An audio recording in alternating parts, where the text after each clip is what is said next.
Hey everybody, thanks for being here. This week we're up at Winter Harbour for a day of fishing out of Olis for some incredible early season Lingcod, Halibut, and Salmon. Brought to you by Corning Ford, Procure, Clackacraft, P-Line, Max Lure, Fishfield, Brad's Fishing, Valley Marine, Olis Fishing Charters, and Fishang Products. Now, if you want to learn how to catch more fish, stay tuned. I'm Justin Wolf, and this is Angler West Television. It's mid-June, and we're lucky enough to be fishing out of Olis Fishing Charters at Winter Harbour. But first things first, we got to make sure our paperwork is in order. Best way to get your fishing license for Canada is online. It's quick and easy. For most people, it takes about 3 minutes. For me, it was about 20, but the average person, just about 3 minutes. Yeah, mid-June right now. Salmon fishing has been great, right close, right off the lighthouse, but we're gonna run out, get our bottom fishing done.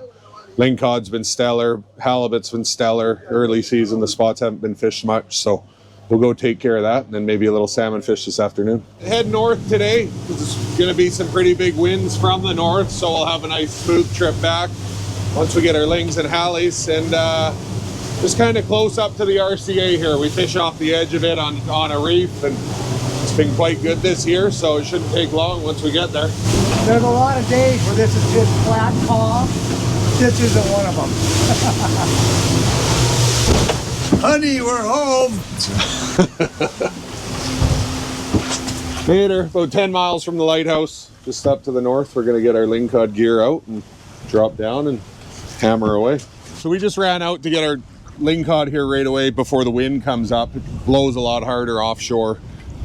We got a nice close halibut spot in near the beach, which will be calmer longer. So get our Lingcod done and then go set the anchor for halibut. This is our go-to standard Lingcod jig, P-line twin tail with the Fishfield assist hook. Very key, the assist hook. You catch probably 50% of your fish will be on this hook itself. And motor oil green, pretty standard. We got a white one going down too, 16-ounce lead head. And that should be enough weight. We can stay over top of our gear here. This here is garlic buddy tuna on this one, and then I'll do octopus on one and butt juice on another. They're both ready to go. Yeah, you can go down anytime here, boys. Drop them. Here we go. We officially started our trip. There you go. No. Yep. Nope, Phil's up. You have a hit there, Phil? Yep, Phil's on. And Steve will be next when he gets to bottom. Come on, Steve, get it down there. The bite's on. It came off. Oh, did he? Yep. There'll be another one. That's a little guy. Yeah. There you go. Yeah, there you go, Ernie. Some of the smaller Lingcod are a lot better eating, so the big ones are pretty pictures, but they don't eat as good.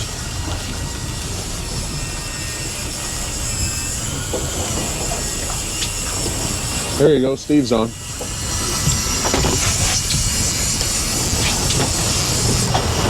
No?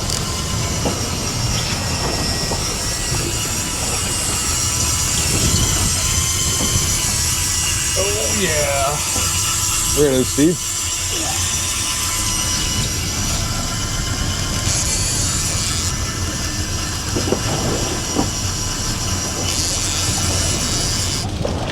Okay, good there.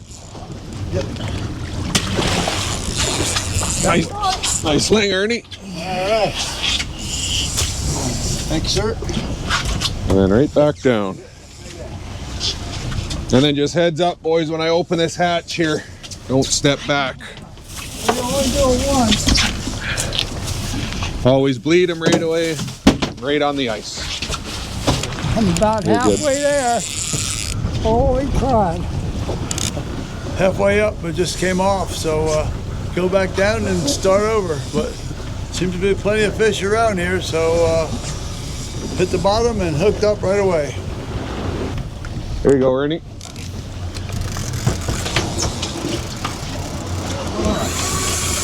Yep, there we go. Did you even jig that time? Oh, he's pulling. Oh yeah.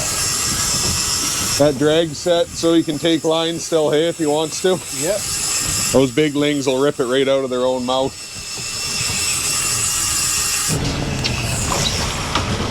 Oh yeah, nice ling.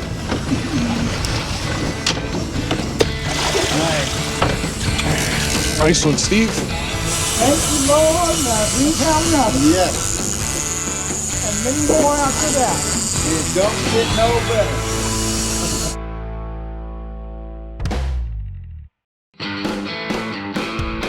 Welcome back to Olis Fishing Charters at Winter Harbour on the northwest corner of Vancouver Island, British Columbia. We're here in the early season to load up with lingcod, halibut, and salmon. So far, the lingcod fishing is going well. Good.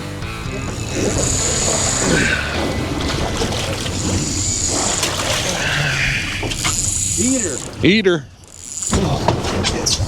Don't feel like much of a fish again.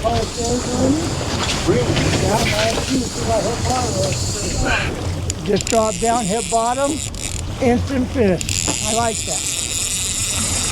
There ain't no tap. Fish on. And then they're gone. Most of our boats have at least one electric reel on boat. Ernie's got a bad wrist right now. Hurt himself, or even like sometimes we're getting into more black cod fishing too. So we're starting to fish 1,000, 1,200, 1,400 feet.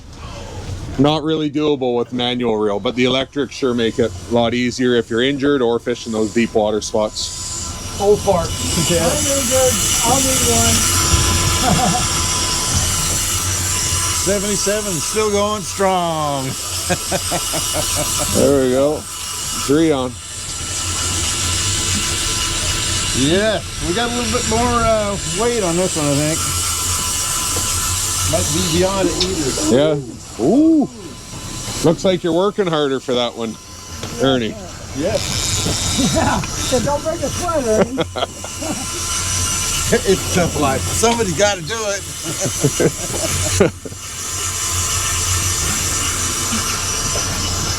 Once these 3 come up, boys, we'll leave them in and we'll just run back up. We're kind of at the tail end of our drift, so we'll go do that one again. Yep. Oh.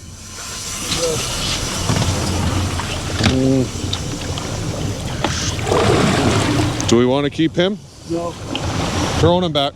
Legal size, but there's bigger out there. Just keep it in, Phil. We're going to run back up here. Okay, we'll get out of this spot. Boccaccio rockfish. You can keep them.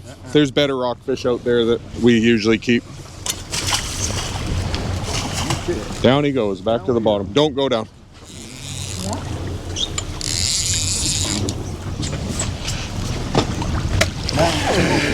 Ooh. Nice. Look at that on the assist hook. Barely on there.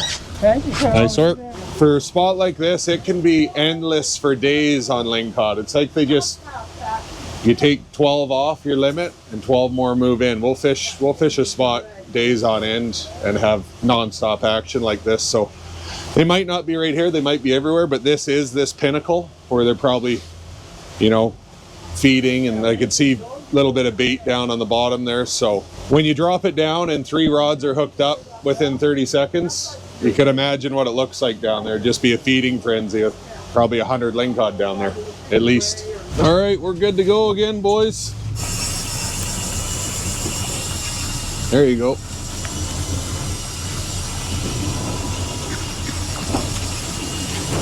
There he is. Oh, and he's off right there. Look at him shaking his head still. Yep. Is he still there? Yep.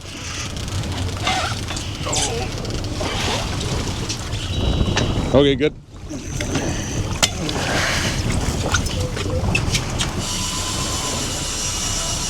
Big canary.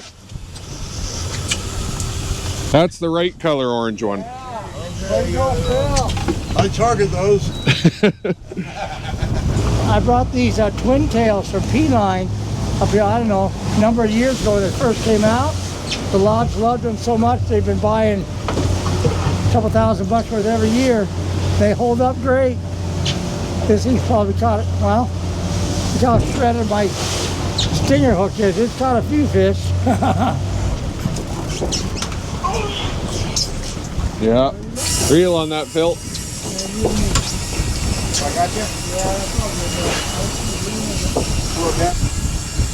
Yeah, so you know you want a good tight drag when you're lingcod fishing, especially setting the hook so it's not slipping, but you don't want it too tight. Those big lings, when they take off, they will go and rip it right out of their mouth if it's too tight. So there's a fine line there where you got to have it set. There's a really tight drag, and this fish has been taking line. I think it's a decent fish. When you're this old, you're allowed to cheat. Oh! Nice one, Phil. Oh, look at that.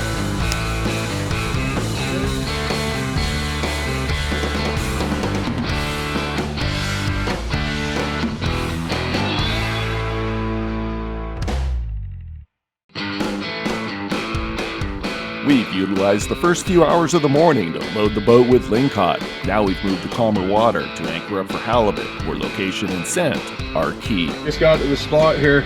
You can kind of see it's kind of a big flat bench up top. Drops off to the north and south into some deep water, but a nice gravelly big flat and 120 feet. So good spot for halibut. Lots of fish around usually. We got 3 spreader bars going down with some bait, and then 1 jig. We'll put it on a big grub, big white grub. We got the butt juice oil, and I like to load up the herring right in the belly and really just load them up. So first fish that takes a bite on that, it's just like a little scent bomb down there, and it slowly just juices out like you can see. Okay, so we use circle hooks a lot when we're halibut fishing, and it's just when they get hooked, they're hooked and on. But we always like putting an assist hook like we do with lingcod fishing. These new ones from Fishfield work amazing. And again, like if that halibut's chewing on it and misses this hook, a lot of time you'll get them on that one. So very key as well, just like lingcod. Yeah, one of the reasons why we came up with the butt juice, it's a heavy liquid. Fish oil floats normally, but we kind of modify it so when it leaks out of the bait, it crawls along the bottom and leaves a scent trail that doesn't float up to the top. It goes right along the bottom where the halibut or all those halibut, catfish, everything that feeds on the bottom, we wanted the scent to stay there. We had the drags pretty tight for the lingcod, but for the halibut, you want to be able, when they start to feed, to at least take line off.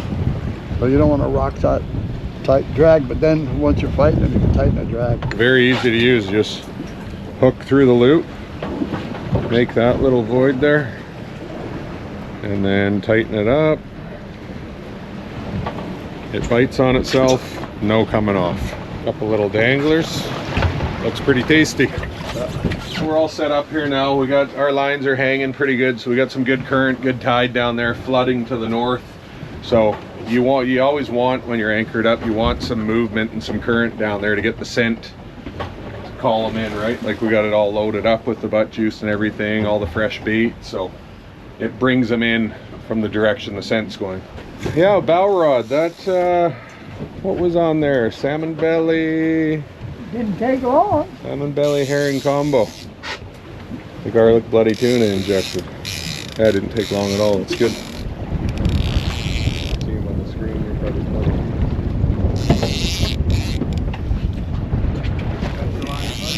Well, thank you. There it is.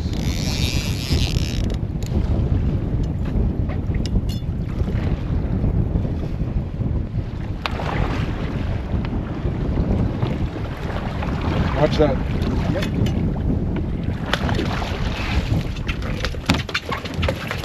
Not a bad little halie. Yeah. 25 pounds. Yeah. With our slot size, we're allowed 112 centimeter this year, which is about a 40-pound fish. So, you know, back when we could keep 70-pound, 80-pound fish when the limits are bigger, we'd probably throw this one back. But there's a fine line on what you want to keep and what you don't this year. But they did bring our size up this year from last year, and they're talking next year it's going to go up even more. So, but that's a great eating little fish. Yeah, halibut, you got to record the length. Halibut and Chinook, you have to record the length on the license. Lingcod, you don't have to. Yeah, lingcod belly on that one. Works amazing, good scent, and stays on the hook like octopus. Like you get the hook through that Lingcod skin, it's not coming off. No. And works really good. The halibut do like it. A lot of guys don't know it or don't use it, but it works extremely well. People tell you you can't use Lingcod carcass for crab because Lingcod eat crab and crab are scared of it. No way, it works great. Sometimes, yeah. Sometimes there's the tough thing about halibut fishing is getting them within the size range, but this one looks like it's gonna be. So hopefully it's about 111.5 centimeters. And thick. Yeah. Hey. There we go. There he is. Yeah. Not this time, baby. Can he take one? Good fish. Yeah, nice fish. Going. Oh, hold on.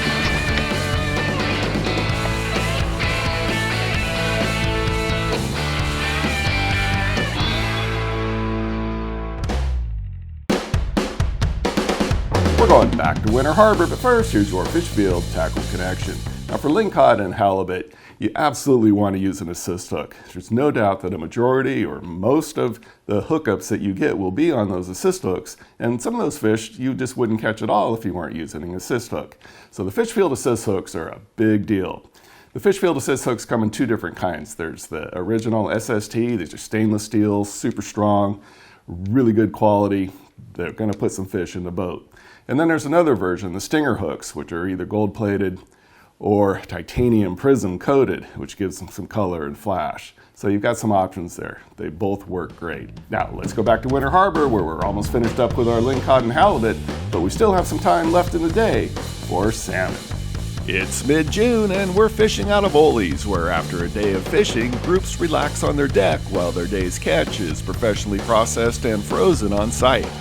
At the same time, the chef and kitchen staff are busy creating a great dinner that seems to never disappoint. But right now, we're just offshore, finishing our halibut limits with plenty of time left in the day for salmon fishing. But when anchored for halibut, you're likely to have a big ling take the bait as well.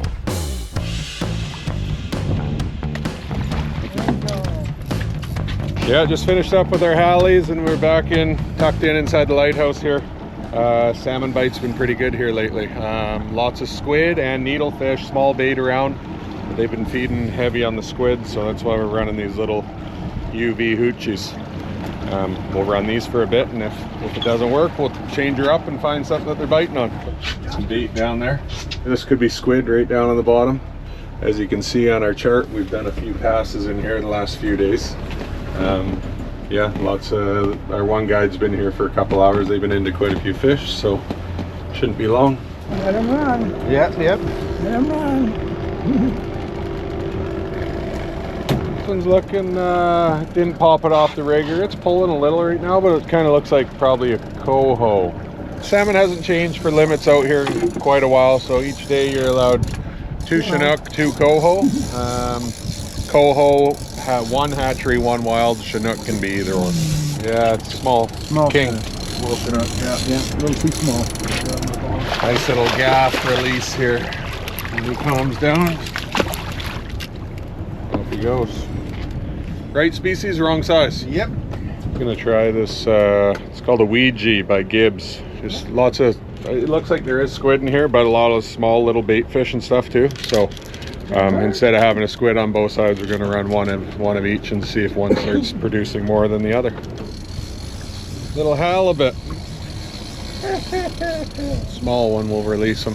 Yeah, we get some decent hallies in here sometimes. Quite a bit bigger than this, but you know, lots of people that are just salmon fishing would take this one. We got our nice ones already, so. Now he woke up. Yes, sir, buddy. She's ripping some line. Right at the boat. That little spoon didn't last long down there when we switched it up. Maybe we find what they're liking to eat. Oh, yeah. Oh, Oh! Okay, lift him up, rod tip up, bring him back. There we go. There we go. Yes. Nice Yeah. looking fish. Nice. It don't get no better. Yeah. He's gonna cooperate, maybe?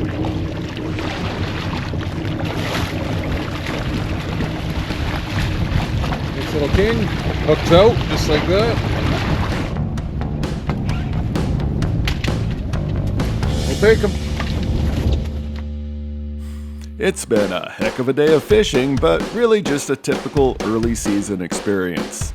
Join us for another episode where we'll take a more detailed look at the incredible salmon fishing this area offers throughout June, July, August, and early September for big chinook and coho. No doubt that for the harvest of food fish, there's no place quite like Winter Harbour, and the fact that processing and freezing is included really adds to the value. And also in that episode, the head chef at Olis will teach us a simple but incredibly good salmon recipe that you can use for your own fish anytime. The Winter Harbour experience is an adventure in fishing for food and fun, and because you can drive to Winter Harbour, the overall cost and hassles are far less than relying on the airlines. If you'd like to experience Winter Harbour, it's important to plan ahead to secure your dates through June, July, August, and early September at Olis.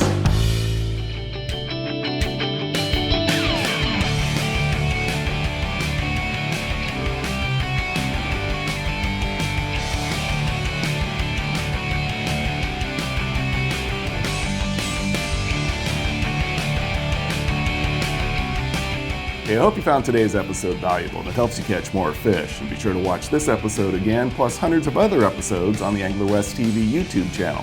Plus, follow us on Facebook and Instagram. And remember, without our sponsors, there is no show, so please thank them when you can. Now, get out there and do some great fishing.